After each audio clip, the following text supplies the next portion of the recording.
We're having a heat wave here in Chicago. They blame it on President Trump. Emergency warning signs are posted around the city. Emergency alert, excessive heat warning in effect. People are concerned about the homeless. Where will they find a cool place to hang out? Fearing the heat might be logical, practical, and emotional, but it probably has more to do with the moral relativism that none of us can do anything about it. Welcome. Welcome to Coffee Hour. I'm Stanley Smith. At Coffee Hour, we talk about everything and nothing.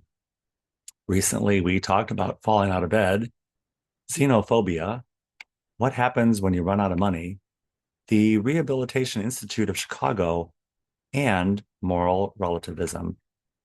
The readings at Washington National Cathedral were from Kings. We're all looking for a room with a view, but nobody really wants to pay extra for it. And from Romans, we're baptized into this life and get death as a bonus prize. The gospel reading was from Matthew. All God is asking for is a cup of water. The sermon at Washington National Cathedral is by Jan Cope. Jan preached about welcoming the stranger. It's a moral imperative to do so, and we're called to do so as Christians. Jan cited many Bible passages to support this, and the recent Supreme Court ruling, which undermines it.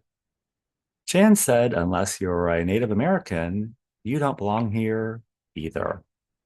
In ancient times, the Hebrew people didn't belong here or there either.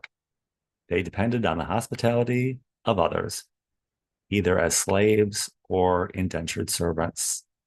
They were always in search for their own homeland, and that struggle continues today. Yet the same people who depended on the hospitality of others were pretty good at crossing to the other side of the road to remain ritually clean. And if you were a leper, you were simply not included. Jan said growing up in Texas, she and her family had many migrant friends. They often traveled to Mexico. They never thought of these people as the other. Jan said she knows the topic of immigration is a tough one. Otherwise, we would have had immigration reform many years ago. It's possible Jesus was talking about immigration reform in the Bible. And it's also possible he was talking about welcoming the stranger of God himself into our hearts. Anything short of believing God is the stranger we're invited to welcome into our hearts is just moral relativism. Christ was an emissary of God, not the Democratic National Committee. The sermon at St. James Cathedral here in Chicago was by Chris Griffin. Chris preached about the word welcome.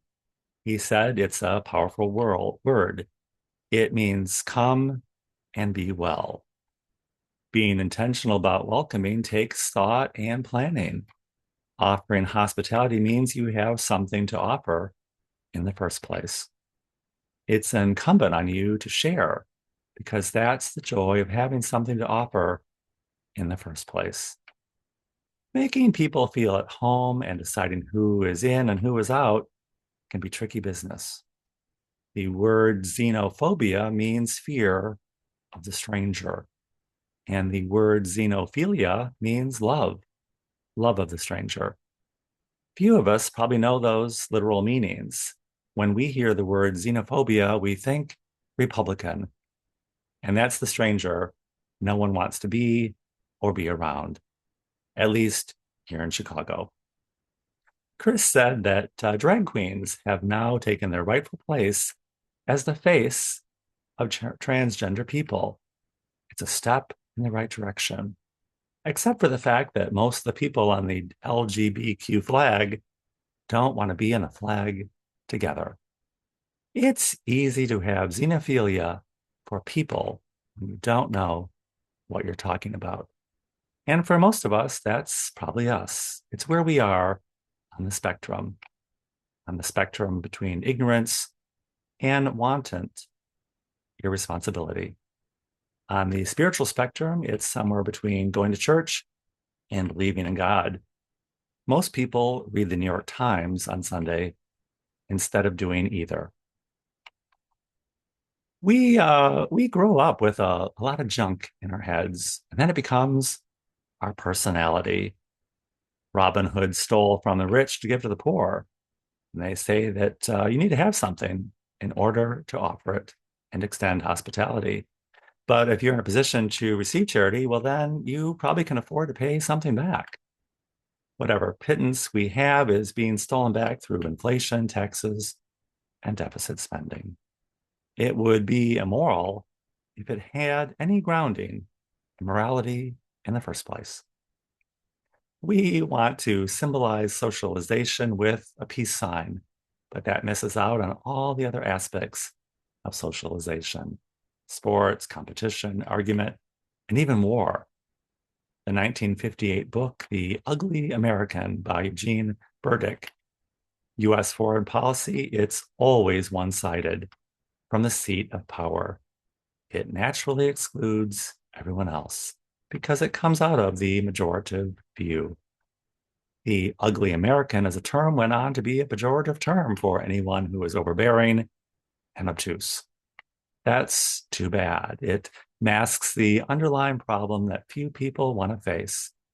We'd rather rationalize, politicize, and spiritualize our distorted worldview to suit ourselves instead of welcoming any kind of stranger.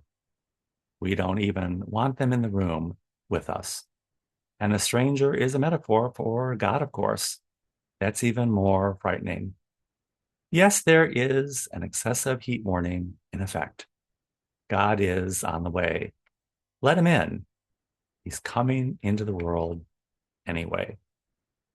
If you would like to join us at coffee hour, I will include my email in the description of this video. Be happy to send you an invitation. And I look forward to seeing you very, very soon.